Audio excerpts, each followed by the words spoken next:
am also a parent with 2 children. One is in kindergarten and one will be enrolled in a couple of years, so my investment at the school is very high.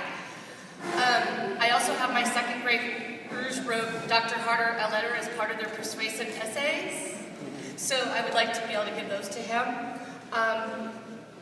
In regards to what Fairmont just said, we are enrollment at 330 students, so I think we're quite there. And the parent club has been encouraging enrollment to rise, and our goal is to rise the enrollment for next year. So I just want to say that Valley View really needs to be rebuilt. We've got issues throughout the school that need to be changed.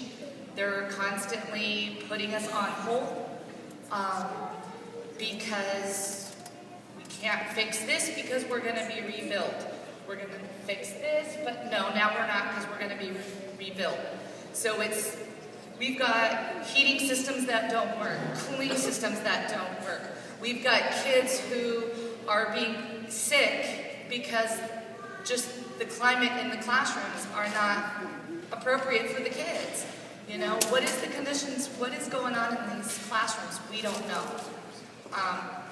So just want to say that I want you guys to recommend that we move forward and that we continue the build. Thank you.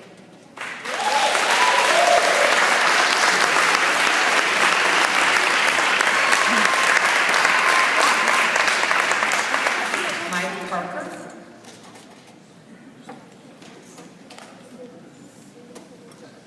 Good evening, Board. My name is Mike Parker.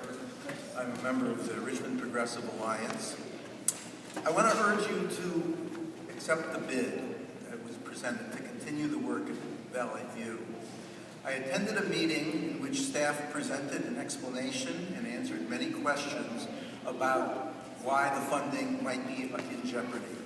The following fact, I think, became very clear, that so long has the promise been made to change Valley View, to rebuild it, that the current school has been allowed to deteriorate to the point that even a temporary classroom is superior to the current classroom. The fact is that you would have to spend a lot of money just to maintain common decent standards in the current building if you did not go ahead. Add to that the loss of the current bid status and other expenses to get you as far as you have. It makes no sense to stop this program. I don't quite understand why it's happening. I listened very carefully to the discussion, and it sounded like the worst thing that could happen is that even if the worst things happened in the financing, you would have to delay the building of the regular school. But it makes absolutely every bit of sense to move ahead right now. The Richmond City Council, a lot of people in Richmond have looked at this thing and urge you to support this action to continue and build a temporary school. There's the perception, whether it's right or wrong, that Richmond is continually shortchanged by this board. I don't happen to think that that's true, but I think you have to address that perception, and discontinuing the program here at Valley View would, I think, do serious damage to your relations in Richmond. Thank you.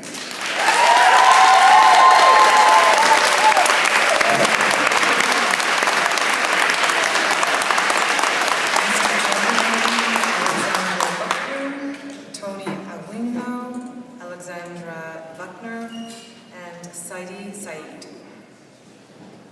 Good evening. My name is Steve Chamberlain. Let me start by sympathizing with the parents and kids at Stige, Valley View, and Fairmont, and all the other schools where the conditions are not what we would want them to be. But I think the board also has a very difficult decision, and I would encourage you to take a little bit of time and go back and redo your facilities plan. It hasn't been updated since 2007. And now is the time before you make these very difficult decisions to make sure that you have it right before you start pulling the trigger and building temporary facilities when you don't have money for the new one. Thank you.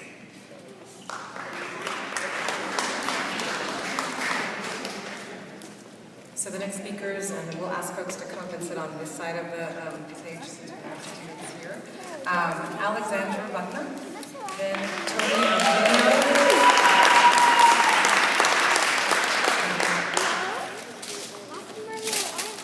Hello, my name is Alexandra Buckner, and I'm one of the co-presidents of the Valley View Parents Club. I was at the facilities subcommittee meeting last night, and I was really disappointed that the committee couldn't make a recommendation to this board to go forward with the interim housing for Valley View. And Ms. Block, I was particularly disappointed at the way you summarily dismissed the issue. No, I'm not for it. You just blew it off. I'm not for it. It was really disappointing, and I'm also very disappointed in how it's shaping up here, that the rebuild is becoming someone from Fairmont coming up and telling you that they're better than Valley View, and then someone from someplace else are going to come up and tell you that they're better. I'm not here to tell you we're better than anybody. We're just as good as everybody, however, and we're uniquely situated. We are DSA approved, and we've been DSA approved since February of last year. It's getting on a long time, especially for a school that's been waiting, for students that have been waiting, for people that have moved into a neighborhood for that school, and people really have. It's hideously disappointing to see that now that we're at the top of the list, that suddenly the rules are going to change. And Ms. Block, I felt like you were saying that last night, that we need to reevaluate how we make these decisions. So suddenly, everything that's gone behind Valley View getting a well-needed rebuild is going to be changed. We have so many things we need fixed.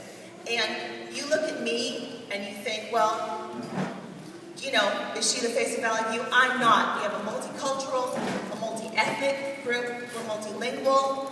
We lost so many people here tonight because they had to take their kids home and feed them.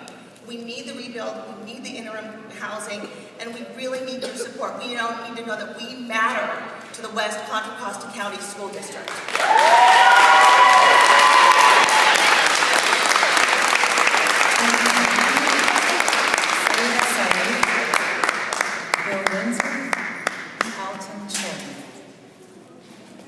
Hello, my name is Tony Aquilino. I'm a parent of 2 children at Fairmont, a 3rd grader and a kindergartner.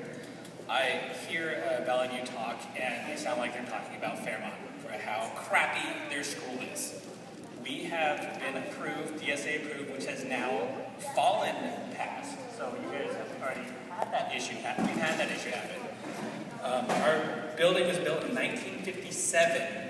We do not meet ADA compliance in most of our building. We have over about 600 students. About 10% of that are special needs students. They cannot get into classrooms in certain areas. We have Todd Rose has gone to our school. He cannot get into our school without calling first and be let in. The situation is unacceptable, and I can't argue anything the Valley View has said. We need to move forward with all of these schools. It sounds like there is no money, and I agree that we should stop and reevaluate where we are. Why spend more money that is not going to go anywhere? It does not make any sense. It has no logic to it. I think we need to reevaluate our situation. It's beyond belief that our schools have been able to deteriorate to this point where our portables are a better choice for our classrooms. We have 580 students, and we have 24 classrooms. It's ridiculous. Our school is supposed to be rebuilt. We've gone through, in 2012, it was brought up again with this board. In 2008, it started. For some reason, there was a pause. We went to 2012, and now we are, looks in the schedule, behind Valley View when we were originally ahead of them somehow. I think all the schools should be built. I agree with that. Every school, every child should have a place to learn that is safe and that wants to encourage learning. Thank you.